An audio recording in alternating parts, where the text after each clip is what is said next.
Hello everybody, and welcome to our video solution for Problem 6 from Quiz 10, Fall 2023, Math 307, Linear Algebra at Cal State Fullerton. In this problem, we're given an inner product space V over the complex numbers, a linear operator T of V, and we're going to assume that T is self-adjoint. We want to prove that if I take the inner product of T with any element of V, and then take the inner product, right, with V, that I get a real number.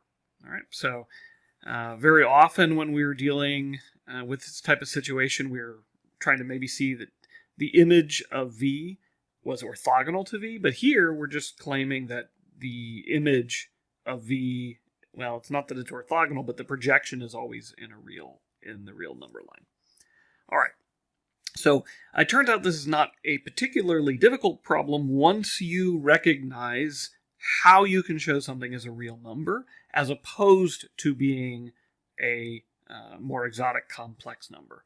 And that is that, well, we have this complex conjugate map, and complex conjugation is going to do absolutely nothing to real numbers, and it will do something if you don't just have a real number.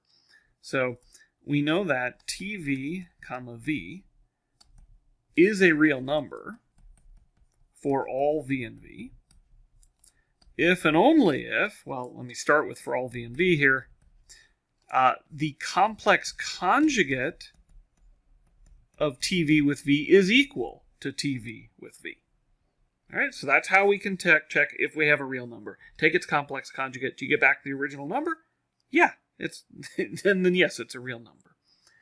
Okay, but we know from our axioms for being an inner product that the complex conjugate of an inner product is the same thing as getting rid of the complex conjugate and reversing the order of the entries. So the complex conjugate of TVV would be V, TV.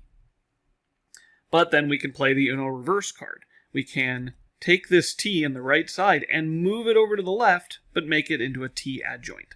So VTV will be the same as T star VV. But now we get to use the fact that T is self-adjoint. So T star V is the same thing as TV.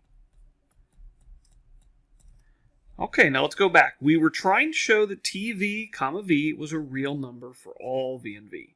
We said this is equivalent to showing for all V and V that TV, V is equal to, well, let's just follow the chain. TV is equal to, TVV is equal to TVV. That's definitely a true statement, and therefore our original statement is true. All right, everybody, we will see you next time.